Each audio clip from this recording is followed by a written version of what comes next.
Si Benny Aspalto, hindi tayo mahal niyan. Itong si Benny Abante,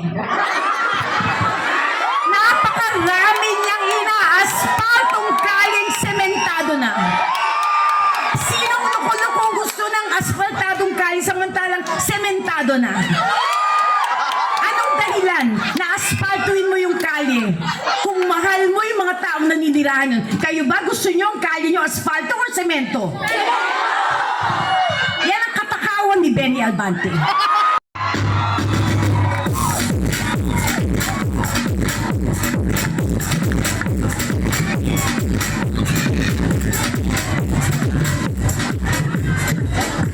Hello!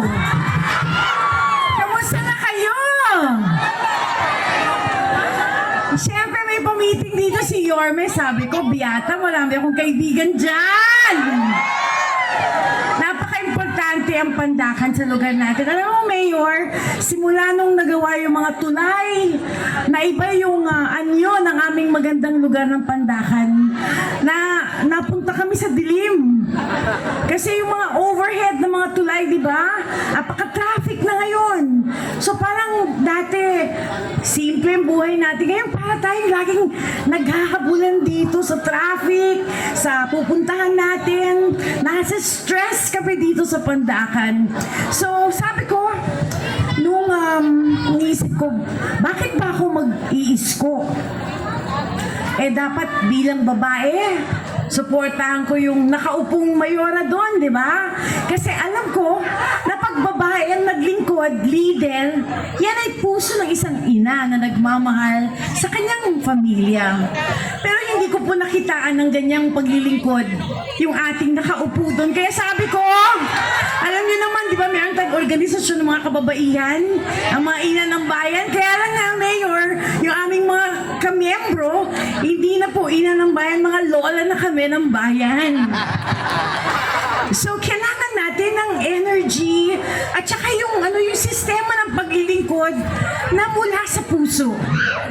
And kung hindi ko nakitaan yung nakaupo dyan ngayon, eh dito na tayo kay Yorme, saan pa tayo?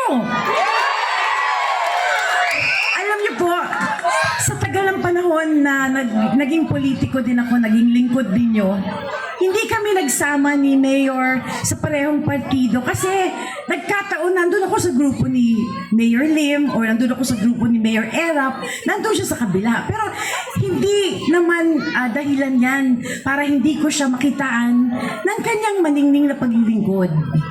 Kaya po ako narito, tumatayo ko sa likod ni Yorme at sana dahil nandito ako, buong-buo na po natin ibigay ang ating tiwala at suporta sa Yorme's Choice sa halalang darating.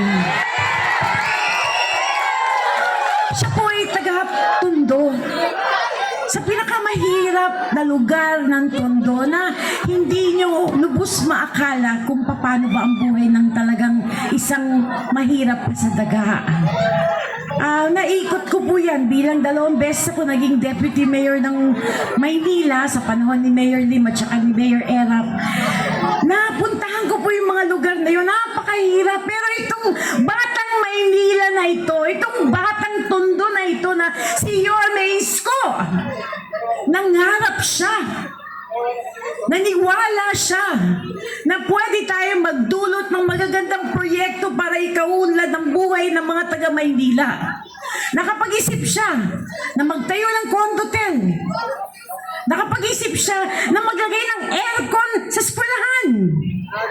2 months ago, walang pasok dahil sobrang init. Dati walang pasok dahil binabaha, binabagyo.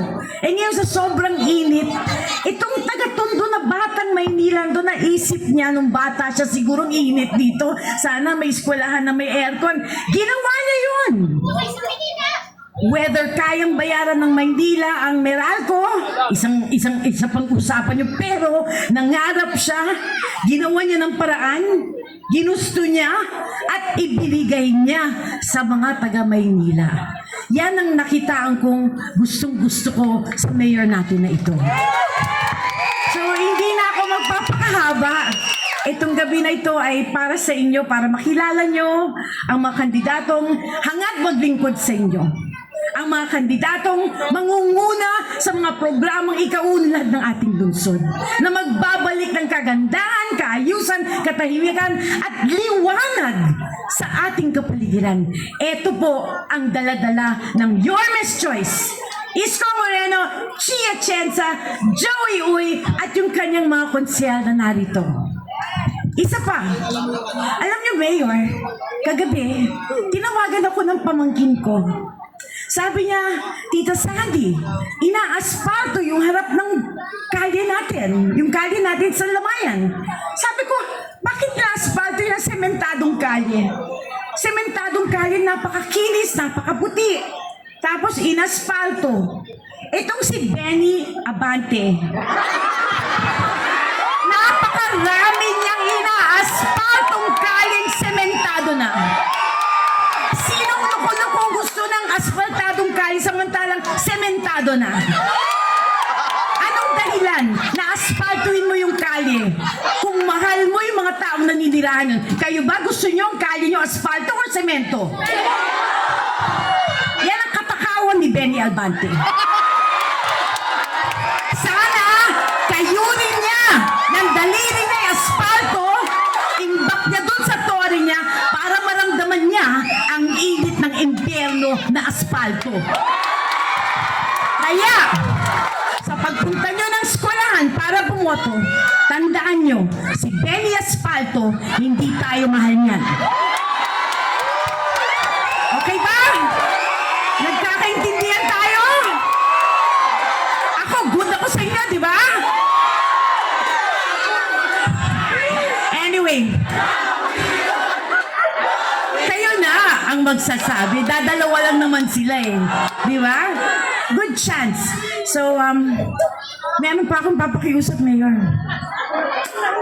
Si Bam Aquino for Senator. Huwag niyo naman sana kalimutan. Pamangkin ko po yan. Siya po yung pamangkin ng aking asawa. Hindi niyo alam, nag-asawa na ako, di ba? Secret ko yun eh. But anyway, I love you very much. Thank you for the opportunity to say hello to all of you. And God willing, God first, Manila, ibalik natin Your Miss Choice, Isko, para sa ating lungsod. Salamat po at magandang gabi sa inyo lahat.